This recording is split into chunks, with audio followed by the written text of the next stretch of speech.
back. This is Boomer Life on CL 650. The best things in life are free, but you can give them to the birds and bees. And welcome back to the show. Thanks for joining us today. This is Boomer Life on CL 650. I'm Joanne Sutton, joined by Jim Doyle, Senior Financial Consultant with Investors Group. On Boomer Life today, we're talking about your financial future, where a well-thought-out plan for your financial future is an integral part of building the life that you want for yourself and for your family. Now, Jim, before the break, we were talking about financial literacy, and we were also talking about longevity and how that planning for longevity is not given its due when it comes to making investment selections. So can you expand on this a little bit for us? Yeah. Longevity is a wonderful thing for those with the means to enjoy it. When it comes to providing value, advisors need to offer more than investment expertise. With the growing number of people over 65 choosing to work longer or part-time, these clients need help maximizing the timing of their income from sources like Canada Pension Plan or RSPs. However, for clients who are financially unprepared for a long lifespan, aging can be an endurance test. Now, when withdrawing your retirement savings, your number one goal is likely going to be don't outlive your savings. So don't consider your retirement assets as money that you can spend, but instead consider the money to be a monthly paycheck generator. Then spend no more than this paycheck.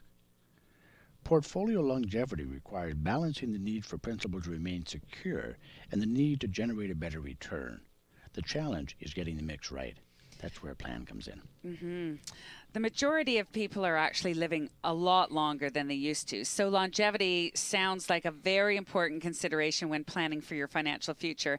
Now, there's a number of different things to look at here, and that's where getting some good advice and choosing the right advisor counts. This is especially important when dealing with family matters where emotions are a little bit on the surface or just below the surface. Well, you're probably not going to hear this very often, but in my opinion, managing emotions is by far the most important aspect of managing money. For a number of reasons. Time, lack of experience, lack of willpower. It makes sense for many people to outsource the management of their emotions by hiring a financial advisor. I think real value can come from educating clients and communicating clearly and concisely, addressing risk management and setting reasonable expectations from the start. Imagine the outcome if your communication looked like this. These are the things you need to focus on and pay attention to. These are the things that you should ignore and not pay attention to. Jim, I really appreciate how you address the idea that we work with an advisor to help simplify what we need to focus on and the things we should ignore. So when it comes to becoming money smart, where would you suggest that we start? If you haven't experienced the financial success you wanted in the past, it's never too late to start taking steps to build a better future. It can start with understanding your choices and feeling confident in your decision making. To carve out your own path, you're probably going to have to get out of your comfort zone, and that's going to need some help. Don't be embarrassed because you're going to make some mistakes, and as we talked about before, it's part of the process. Regaining financial independence means taking charge of your financial future. You may not have all the tools today, but with my help, you can change that. If you want things to be different for 2015, you might need to do things differently. So consider how you're going to work with your advisor. It could be as simple as a phone call to get started. And you're going to need to be honest or have an honest assessment of where you are financially, an honest assessment of your skills or challenges around making money decisions. And what financial habits would you most like to improve or to change? When we talk about setting meaningful priorities, by identifying what things actually matter most to you and your family, I think you get the best value.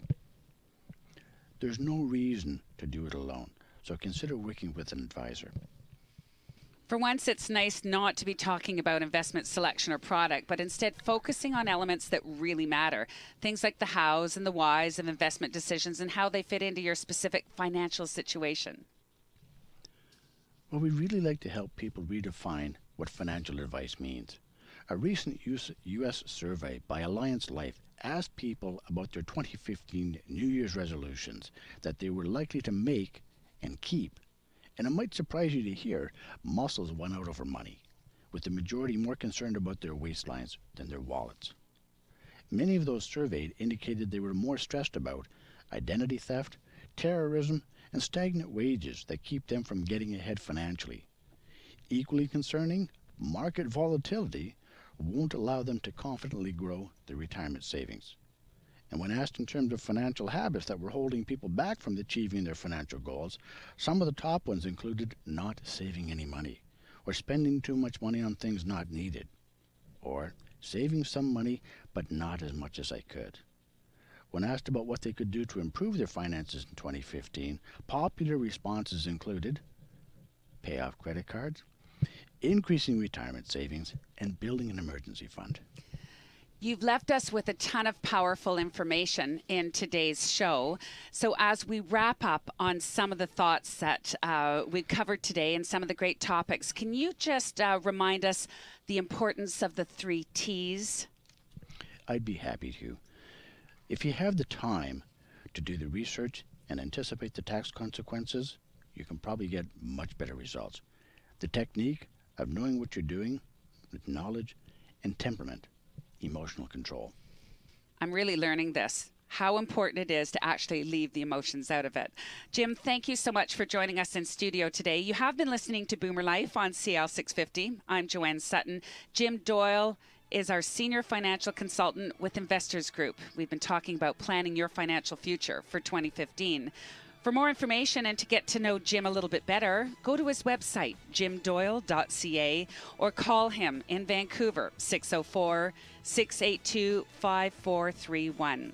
Financial security is a paramount goal for most Canadians. The need for advice has never been greater. Make 2015 the year that you rediscover confidence in your financial future.